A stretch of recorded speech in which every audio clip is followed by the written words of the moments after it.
ng school namin. Hello. Oo, ang ganda ng foundation na yun ba? Naka-ano ako dun.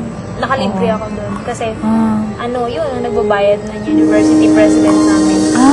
Sobrang, ang bless ko nun. Oo nga. Yun. Tapos yun, libre pa ako sa school. Tapos kasama ko sila.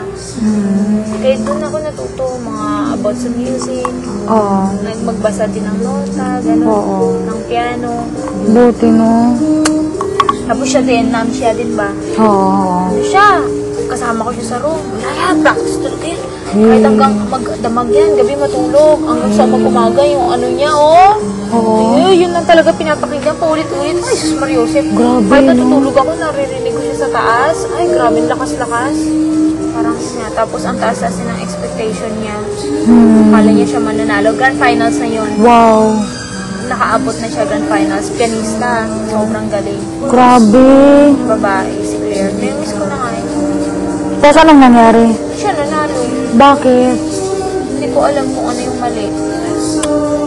Siguro pero napanood mo? Parang, alam mo, hindi ko napanood kasi yung time na yun may kandali na ko.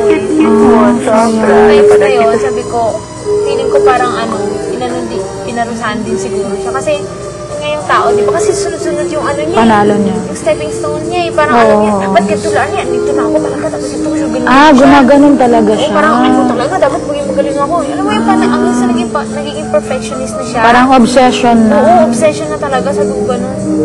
Kita ko nung ginaganong tito. Claire, parang may mali. Ano lang chill. Kumbaga chill ka lang. Relax lang huwag masyadong Hindi. Ganong talaga siya. Hindi. Dapat Kaya yun. Ay, grabe. So, tapos magkasama pa kami sa room nun. Pag uwi niya, iyak siya. Hindi ko alam kung paano klase yung ko siya. Kasi sinabi ko na lang, minsan kasi may mga pinaparana sa atin si God. Kailangan nating masaktan. Kumbaga, kailangan nating minsan ma-fail, di ba? Para ma-realize natin kung ano yung yung matuto tayo, mga leksyon, ganun.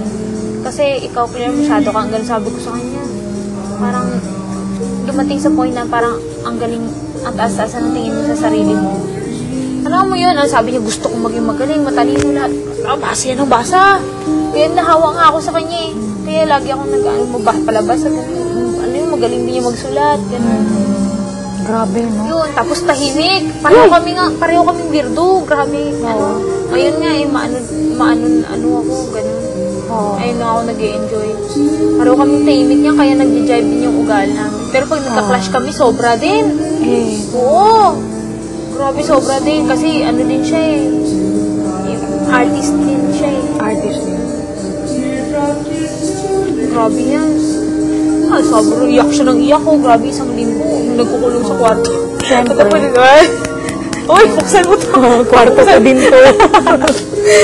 Kwarto ko din to, Claire. Grabe, no? Maabot ka sa ganun. Kawawa yung mga ganun. Diba, kasi nga sabi ni Martin, diba, pag ganun ka, dapat nga nag-enjoy. Kasi pag hindi, magde-depress ka. Ito yung pinakasad na tao sa buong mundo. Correct. Pag ganun yung laging nangyayari sa'yo, ginagawa mo, ganung attitude. Yun. Totoo talaga yun.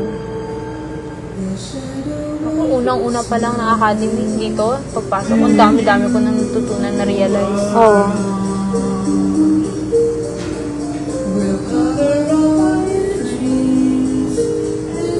Ang puti-puti niya, ha?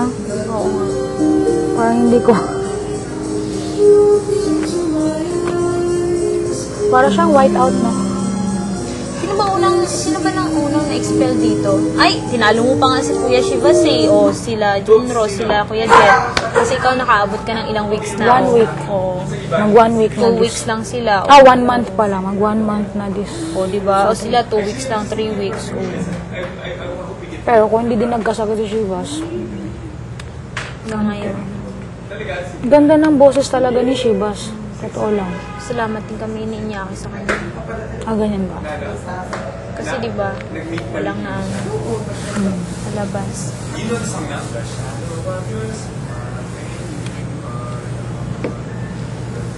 Kaya buti na lang talaga hindi gumip up si Van. Correct. At least may representative sa kanila.